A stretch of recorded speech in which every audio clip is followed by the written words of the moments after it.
Well, hi there. So I'm going to try something new on my vlog this year. I am a librarian, if you didn't know, which is why this channel is called The Traveling Librarian. It is my 9 to 5, my day job. All the travel stuff that you see is just for fun. It's stuff that I'm doing for vacation or maybe some partnerships with local tourism boards. But I don't get to do that every day, and I'd still like to keep putting things up on my channel in between the travel times. So I thought, since I like to read and am reading all the time, that I would do an end of the month book roundup and just talk about all the books that I've read for the month, talk about if I liked them, if I didn't like them, and then give them a rating. So if you're here for that, cool. If you don't want to watch that, no offense taken. Just hang on tight and there will be some more travel videos in the future. Let's go ahead and get into all the books that I read for January. Now, this video might be split up into a couple different parts. It's only January the 5th when I'm recording this first part, and I have already read 3 books for the year. So I thought that while they're fresh in my mind, I would talk about those now, and then later on, I may pop back in and review the rest of the books that I read in the month. All right, so the first book that I read this year was The Glass Castle by Jeanette Walls. This is a nonfiction memoir. It is not a new book. It came out in 2005, it looks like. So it's almost 10 years old, but I picked it up and I also watched the movie. It is this woman who grew up with her 3 different siblings, and she had a very unconventional childhood. Her father was an alcoholic. They were traveling, living in the desert at one point. Mom was an artist. She always seemed to be doing some sort of painting, but neither one of the parents really had a steady income, a steady job. It opens with Jeanette actually. She's 3 years old and there's no food in the house. So she goes to the kitchen and she makes hot dogs on the stove, and she ends up burning herself badly enough that she has to go to the hospital and get skin grafts to help with the burns. And that's left with scars all over her body. And you'll see that in the movie a little bit more than what you see it in the book. But it's just this kind of crazy life, talking about childhood trauma, generational trauma. I didn't know anything about this book. I've seen it a lot. I've pulled it a lot for holds at the library, but I actually really enjoyed it. It is a sad book to read, but I feel like she overcomes her situation. And even though her father isn't the best father, and there's some sad and dangerous situations for all the children in this book, she still sees him as someone in her life that she loves. He's important to her. And as she meets her grandparents, she kind of starts to work her way through how his childhood affected how he is an adult and raising children himself. So, this was a pretty quick read. I read it in about a day and a half. And if you like memoirs, even if you don't know who the person is, this is a good one to pick up. And I also really enjoy the movie. It followed the book pretty close. So I would definitely recommend this one. I gave it 4 stars. So my second book that I read this month was Friends Don't Fall in Love by Erin Hahn. And I've read a few of Erin Hahn's books before. She writes both adult and young adult books. They're typically romance books, more along that genre. This one definitely was very much a romance book. Um, it's about a country music star named Lorelei, which I kind of wonder isn't Gilmore Girls coded a little bit. And she played a protest song at a concert. And if you know anything about country music, they do not care for progressive politics in that industry. So Lorelei played this song, and it had something to do with a school shooting and her response to that. And the whole country music community and industry turned on her, and she was essentially at the top of the charts. And then after she played this song, she was just dropped from everything, which may remind you of what happened to the Dixie Chicks and some other more recent country stars like Maren Morris, Casey Musgraves. I thought it was fine. I like the country music backdrop. I don't read a lot of romance, just straight up romance. It was kind of a cute story. I like this author a lot. I like some of her other books better. With this one, the bare bones of the story I enjoyed. I got a little tired of the romance because to me there's only so many ways that you can write those kinds of scenes before they're repetitive, and it started to get a little bit repetitive to me. But overall, it was cute. This is a very popular genre right now with books, and I think if you like romance, you will really enjoy this book. And it's more in the chick lit type romance, not romantasy. So, Erin Hahn, Friends Don't Fall in Love. This one gets 2.75 3 stars. 3 stars for the plot, a little bit less than that for the repetitive romance. But I think if you're into romance, this one is one that you will want to pick up. My third book of the month was Just Say Yes by Goldy Moldavsky. I love this author. She pretty much just writes young adult. She's written a book called Kill the Boy Band, which was One Direction fan fiction, basically, but I really liked that one. And then she also wrote one of my favorite books from a few years ago called The Mary Shelley Club, which was a group of friends that like to watch horror movies, and there was a murder, and it was really good. But this one's a little bit different for her. I don't think any of her books are the same, which is really refreshing because sometimes authors can fall into that trope and always writing the same type of plot. Just Say Yes is about a girl named Hamina. She discovers that she is an undocumented immigrant, and she did not know this. She grew up in America. She is now in high school, and she is thinking about where she's going to go to college, prom. She likes this boy that's been her friend, but he doesn't seem to like her back. And she realizes that she doesn't have a way to even apply to college or travel or even vote or do any of the things that documented US citizens have. So she decides that the way to solve this problem is to find someone who will marry her. And she's 17, so she is underage, but she puts these ads out and she gets on the dating sites and she thinks she's found the one. That doesn't work out. So we just have this series of failed dates, failed relationships, all as she's on her quest to become a green card holder and be able to stay in America. It's set in the early 2000s, so there's a lot of those pop culture moments from that time era.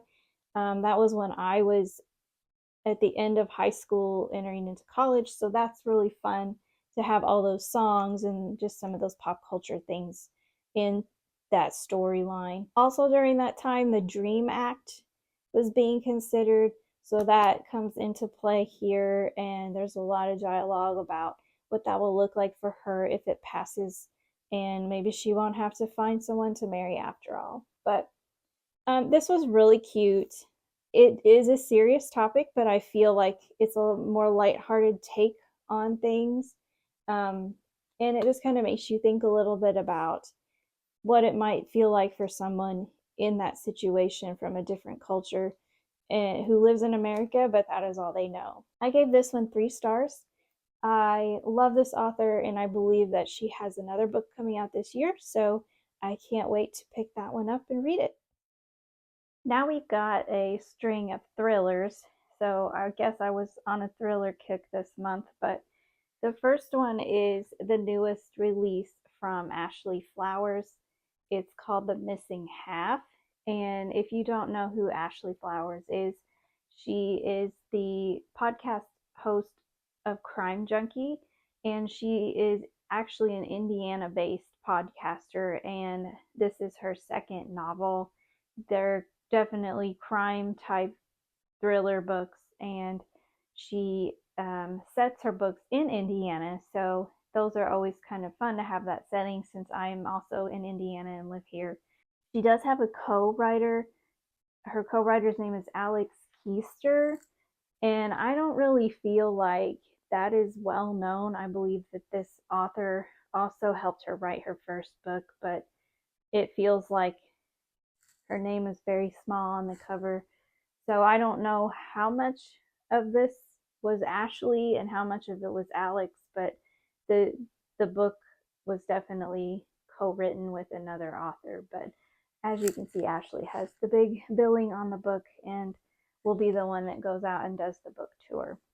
So a little bit about this book. There are two women that go missing, and they're young women in this town in Indiana, and no one can really seem to figure out what happened to them.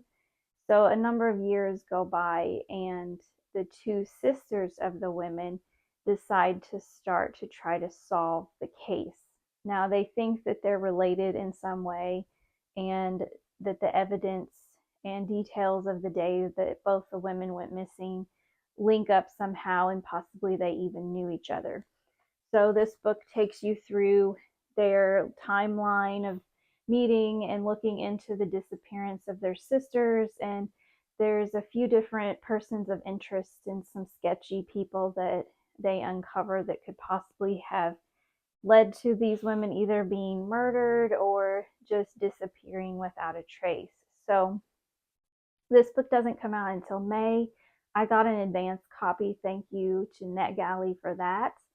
And truthfully, I didn't really love this book. I feel like it's a little bit of a sophomore slump for Ashley Flowers. I don't think it's bad. I just don't think that the story is all that exciting. It feels a little, I don't know, lacking in character development, lacking in some suspense and tension. It wasn't a real page turner. It was a quick read and an easy read, but I didn't find myself terribly engrossed in the story.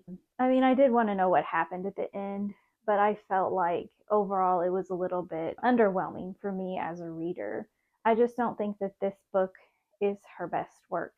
I did really like the ending. I thought the ending was good. I wish that the whole book had been more like the ending, and it was not one that I had expected. So I give this one a 2.75 out of 5 stars. And the ending bumps it up just a little bit. So I would say if you like Ashley Flowers, you're going to love this book because you're a huge fan. Just for me, the writing and the story, the character development, and I want a little more tension from that story. So overall, just okay. Just okay.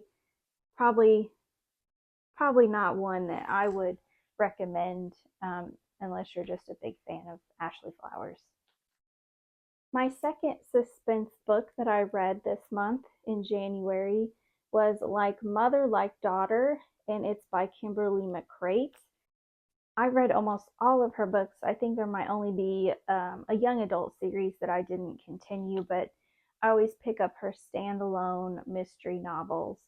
And this one is about a girl named Cleo, and she is a student at NYU. She comes home to visit her mom, and when she gets there, she finds that there is food burning on the stove, and she cannot find her mother anywhere. And the only trace of her that she seems to find is a bloody shoe that is under the couch. So that does not look great. She doesn't really know what to do, and she calls her father, who the relationship is strained there. Her parents are not together anymore. As the book kind of unfolds, there's several suggestions for what may have happened to her mother. There's some contention with Cleo's boyfriend and her mother. There's possible suspects with the office that her mother works at. There's some kind of a drug lawsuit going on with her employer. So it's really unclear until you get to the end what could possibly have happened to her mother. So I read this book pretty quickly too. It was about a 2 to 3 day read for me. I didn't love it either. So I felt like I didn't really connect with the characters that well in this book. And overall, Kimberly McCreight's books have not been hitting for me the last few years. So right out of the gate, she had a really popular New York Times bestseller called Reconstructing Amelia. That was maybe about a decade ago now. And at that time, that book was one of my favorite reads of the year. And I feel like since then, every single book that she has written has just not lived up to that first book. So I wonder if I hadn't read that one and I picked this one up, not having read Reconstructed Amelia, that maybe I would feel differently about these books since then. But at this point, I'm not sure that I will continue to read her. They're not hitting for me. So this one got a 2-star rating for me just because I felt like I didn't connect with the characters.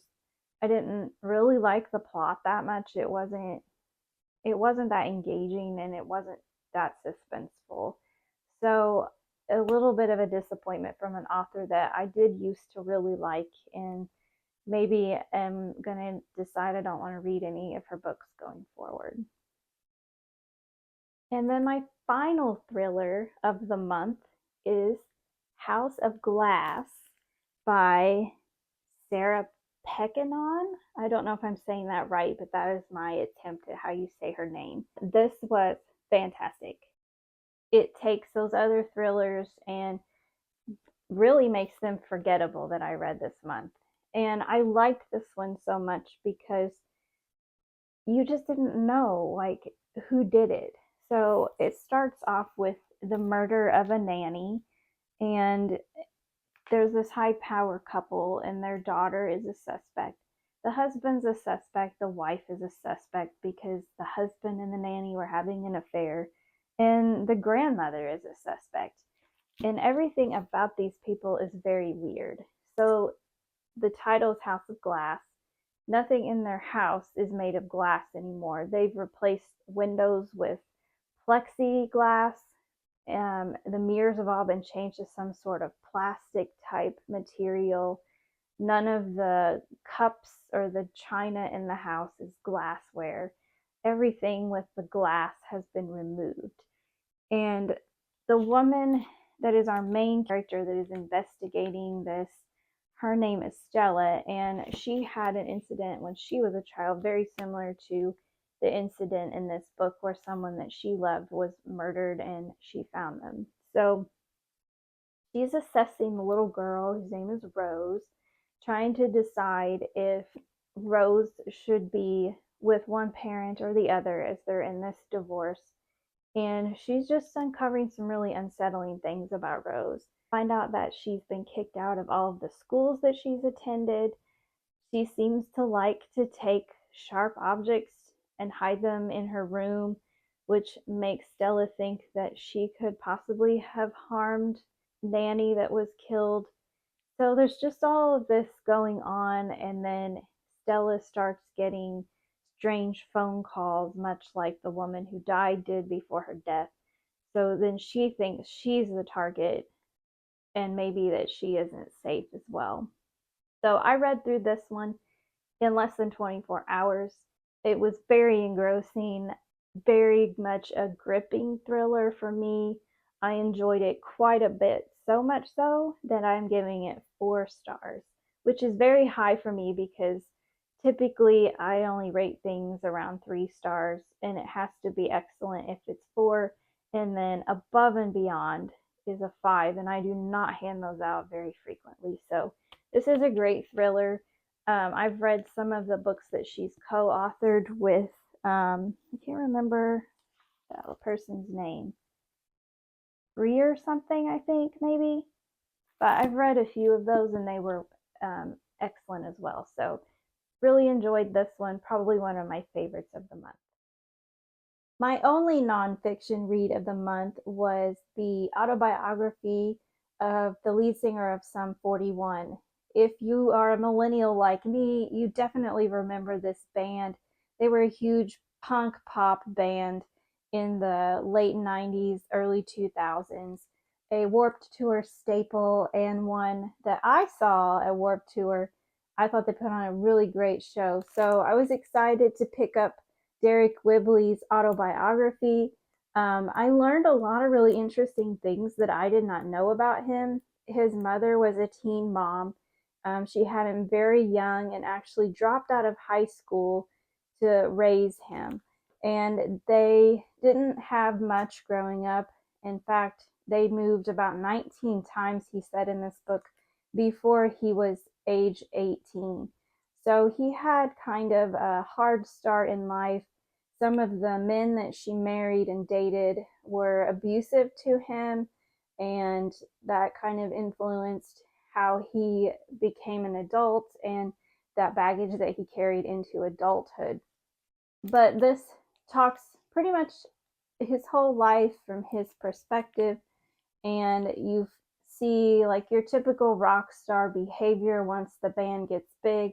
There's partying every night, and I really kind of enjoyed the parts when he was dating Paris Hilton. I didn't even remember that those two had dated, but they were doing cocaine in bathrooms together, and after shows, there was all kinds of drug use and partying, lots of alcohol use. So, everything you'd expect from the rock star kind of life. And I also enjoyed reading about his marriage to Avril Lavigne, also a big star when I was in my late teens, early 20s.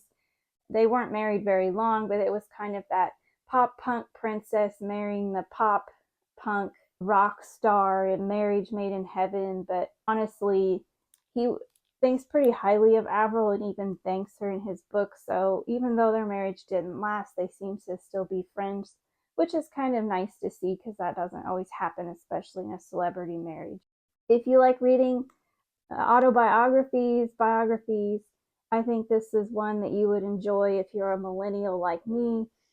Just learning about the rock star life and the band, and they're actually did their final tour and album last year, so he talks about all of that creative process and what it was like writing. And like many bands and singers, their record label was not especially kind to them. So this was a solid read. I gave it 3 stars. Next, we have Part of Your World, another romantic book from Abby Jimenez.